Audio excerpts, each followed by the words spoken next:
হাতের কাজের সেলাইয়ের জন্য আপনাদের লাগবে হচ্ছে একটা ফ্রেম, আর হচ্ছে রেশমি সুতা, আর লাগবে হচ্ছে সুই।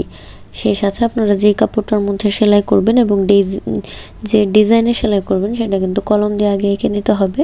তো প্রথমে আমি কাটারের মাধ্যমে সুতার দুই সাইড সমান করে কেটে সুইয়ের মধ্যে সুতাটা ভরে নিচ্ছি। আমি একটা গ্রিন কালার কাপড়ের মধ্যে পার্পল কালার সুতা দিয়ে কাজ করব।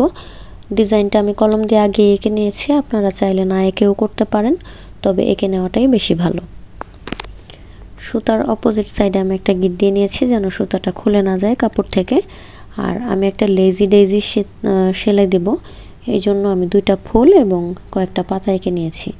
লেজি ডেইজি সেলাইটা খুবই সহজ, আপনারা মনোযোগ দিয়ে দেখলেই এবং প্র্যাকটিস করলেই পারবেন। একটু খেয়াল করেন কিভাবে করছি, দেখে দেখে প্র্যাকটিস করলে আপনারা যারা নতুন সেলাই শিখছেন তারা কিন্তু করতে পারবেন।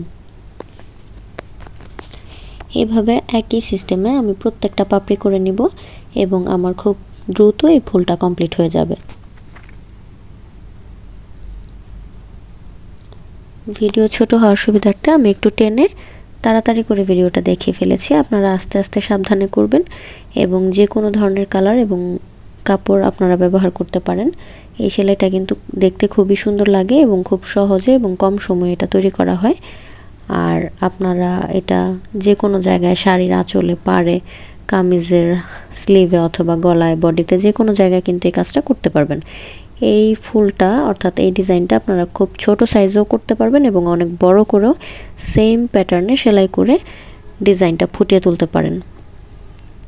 এই সেলাইটার নাম হচ্ছে ডেইজি লেজি অর্থাৎ লেজি ডেইজি। এটাকে এক একজন এক এক নামে ডাকে। আমাদের সেলাইয়ের বইয়ের মধ্যে এই সেলাইটার নাম লেজি ডেইজি নামই পরিচিত। মাঝখানের ভরাটটা আমি গিট ভরাট যেটাকে বলে সেই সেলাইটা দিয়ে করে নিচ্ছি। 6 থেকে 7টা গিট ভরাট দিয়েছি। এটাও খুব সহজ একটা সেলাই, আপনারা মনোযোগ দিলেই দেখতে পারবেন। অলরেডি দুইটা সেলাইয়ের প্যাটার্ন আপনাদেরকে দেখানো হয়ে গেছে, একটা লেজি ডেইজি আর একটা হচ্ছে গিট ভরাট। গিট ভরাটটা সাধারণত ফুলের মাঝখানে রেণু হিসেবে ব্যবহার করা হয়। জবা ফুলের রেণু, লেজি ডেইজি ফুলের রেণু বা যে কোনো ভরাট করার জন্য কিন্তু এই গিট ভরাটটা ব্যবহার করা হয়। সেলাই শেষে পেছনের অংশটার দুইটা সুতা আমি ভালো করে গিট দিয়ে নিয়েছি। ফ্রেমটা আমার পজিশন মতো আমি ঠিক মতো লাগিয়ে নিয়েছি এবং আবার আমি সুতা সুইয়ের মধ্যে ভরে দ্বিতীয় ফুলটার কাজ করছি। একই পদ্ধতিতে আপনারা যতগুলো প্রয়োজন সবগুলো ফুল কিন্তু ভরাট করে নেবেন। তৃতীয় সেলাইটা দেখাচ্ছি, এটাকে বলা হয় ডাল সেলাই।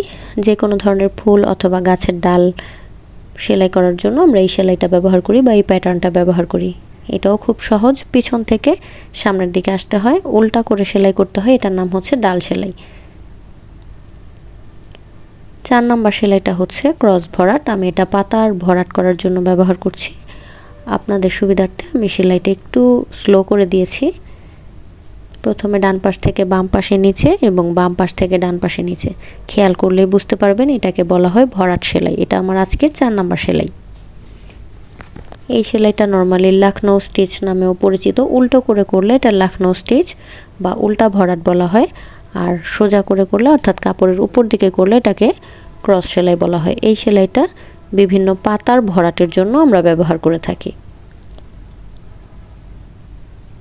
চিকেন কারি কাপড়ের সেলাই করার জন্য বা একটা নর্মাল সুতি কাপড়কে চিকেন কারি কাপড় বানানোর জন্য আমরা কিন্তু এই সেলাইটা দিয়ে ফুল কাপড়টাকে ভরাট করে সেলাই করতে পারি, কিন্তু নর্মালি পাতার ভরাট অথবা কোনো ছোটোখাটো ভরাটের জন্য আমরা এই ক্রস ভরাটটা ব্যবহার করি। পরপর 4টা সেলাই আপনাদেরকে দেখানো হয়েছে। পঞ্চম সেলাইটার দিকে আমরা এগিয়ে যাচ্ছি। এটাও একটা পাতার ভরাট সেলাই। পাতা ভরাট করার জন্য এই সেলাইটা সবচেয়ে জনপ্রিয় এবং বহুল ব্যবহৃত একটি সেলাই। উপর থেকে নিচে শুধু নিয়ে যাবেন, নিচ থেকে উপরে। এটাকে বলা হয় পাতার ভরাট সেলাই। আমি 5 নম্বর সেলাইটা আপনাদেরকে দেখিয়েছি এই পাতাটা ভরাট করার মাধ্যমে। এই ডিজাইনটার মধ্যে আমি 5টা প্যাটার্ন আপনাদেরকে শিখিয়েছি। আপনারা বারবার যদি ভিডিওটি মনোযোগ দিয়ে দেখেন এবং বাসায় প্র্যাকটিস করেন তাহলে কিন্তু সবগুলো সেলাই আয়ত্ত করতে পারবেন বলে আশা করছি। নেক্সট ভিডিওতে আপনারা কী ধরনের সেলাই শিখতে চান বা দেখতে চান কমেন্ট করে জানাবেন। আপনাদের পছন্দ মতো এবং চাহিদা মতো আমি ভিডিও মেক করার চেষ্টা করব। এখানে আমি আরও কয়েকটি পাতা এঁকে নিয়েছি এবং একটুখানি ডাল বাড়িয়ে নিয়েছি। যেহেতু আমি এই কাপড়টা পুরাটা ভরাট করে ফেলবো সেলাই করে, সম্পূর্ণ ভরাট করা হয়ে গেলে আমি আপনাদের সাথে আবার শেয়ার করব। আপাতত এই 5 ধরনের সেলাই শেখানোর জন্য আপনাদের সাথে এইটুকু ভরাট বা সেলাইয়ের ভিডিও শেয়ার করা। সেলাই কেমন লেগেছে, কালার কম্বিনেশন কেমন হয়েছে এবং ডিজাইন কেমন হচ্ছে কমেন্ট করে জানাবেন, এবং কী ধরনের ডিজাইন দেখতে চান বা সেলাই দেখতে চান আমার কাছে বললে আমি পরবর্তী ভিডিওটা কিন্তু সেভাবেই মেক করব। আর যারা বিভিন্ন ধরনের সেলাই নিয়ে ব্যস্ত থাকেন বা সেলাই কাজ নিয়ে বিভিন্ন ধরনের বিশ্লেষণ করেন, গবেষণা করেন, তারা কিন্তু ভিডিওগুলো করে আমাদেরকে শেয়ার করলে আমরা আপনাদের ভিডিওগুলো শিখতে পারি, কাজগুলো শিখতে পারি।